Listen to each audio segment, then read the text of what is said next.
Yooyyaa akkam jirtan har'a kan qabadhee isinii dhufe akkamitti appilikeeshina hojjechuu yookaan develop gochuu dandeenya kan jedhu warroonni haaraa taatan chaanalicha subscribe gochuun warroonni haaraa waan ta'aniif viidiyocha like gochuun jalqaba appilikeeshinii lama isin fayyada application create gochuuf yoo barbaadan tokkoffaa sketchwar kan jedhu fayyadamuun offline mana teettanii data tokko malee create gochuu ni dandeettu. Mobiizin online waan fayyaduuf isa dhiisaa sketchwar buufadhaatiin websiteota yookaan browseroota garagaraa sana booda ni bantu akkuma argaa jirtan. Erga bantan booda mallattoon ida'uu jala ni jirti isin ni tuttan. Erga tuttan booda maqaa applicationicha barreessaa isiniin jedha. An kush tube jedhan kush tube sana booda app icon akkata appiin background duratti mul'atu an choose from gallery jedheni logo kush tube fayyadam akkuma argaa jirtan.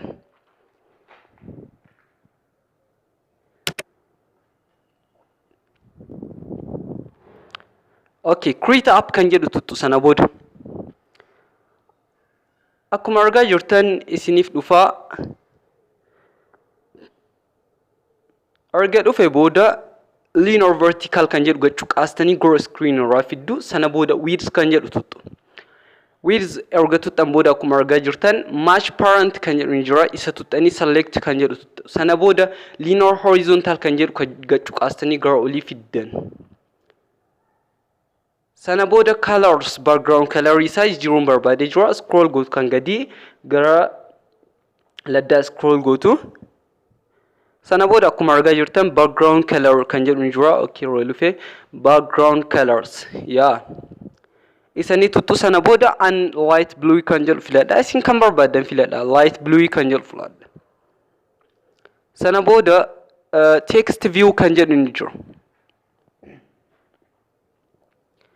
Text view kan jedhu erga tuttan booda sana booda width isaa match parent gootu akkuma argaa jirtan select sana booda gravity kan jedhu jira center horizontal center vertical kan jedhu tuttanii okay tuttu sana booda text kan jedhu jira text kan jedhu erga tuttan booda an kush tube jedha isin kan barbaadan yookiin maqaa keessan wanta barbaadan barreessuu ni dandeettu an kush tube jedheen jalqaba save jedha sana booda akkuma argaa jirtan text colory bira laqa text size okay text size 16 godhatu 16 go text size sana booda text color kan jedhu ni jira. Text color red godha akkuma argaa jirtan red okay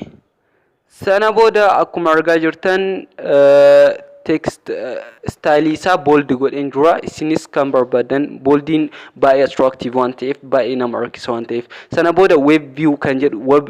jedhu san gachuu qaastanii gara screen irraa fiddan akkuma argaa jirtan sana booda event kan jedhu ni jira gubbar gara ladda tuttanii event kan jedhu jira on create kan jedhu san irratti ni tuttu ammas erga tuttan booda jalara mallattoon ni jira jalara mallattoon ni jira on activity created gubbaratti jalara mallattoo jiru san erga tuttan booda view kan jedhu jira gara gadi scroll view isa akkuma argaa jirtan view kan jedhu irratti ni tuttu sana booda scroll erga gootan booda web load URL kan jedhu jira isa gachuu qaastanii gara screen irraa fidanii kaanii wal simsistu akkuma argaa jirtan sana booda web view kan jedhu san gatuttu web view waan kan jedhu jira select gootu sana booda load URL kan jedhu san tuttanii YouTube keessan channel YouTube keessan share gootanii copy link erga gootan booda asirratti paste gootu an paste kan ta'e waan qabuuf akkata URL san itti argan videoota darban irratti hojjedheen ture warronni hin argin dhaqaatiin link description irratti ni kaa'ee jira select kan jedhu save kan jedhu tuttan sana booda save kan jedhu tuttanii akkuma argaa jirtan gara duubaa ni deebitu gara duuba ni deebitu. Akkuma argaa jirtan bifa bareedaa ta'een hojjannee geessutti jira. Akkuma argaa jirtan run kan jedhu ni jira jalatti san booda. Run godhaa jira application'icha bifa salphaa ta'een create godheen jira jechuudha. Akkuma argaa jirtan run godhaa jira. Kunoo application'ichi bifa salphaadhaan install kan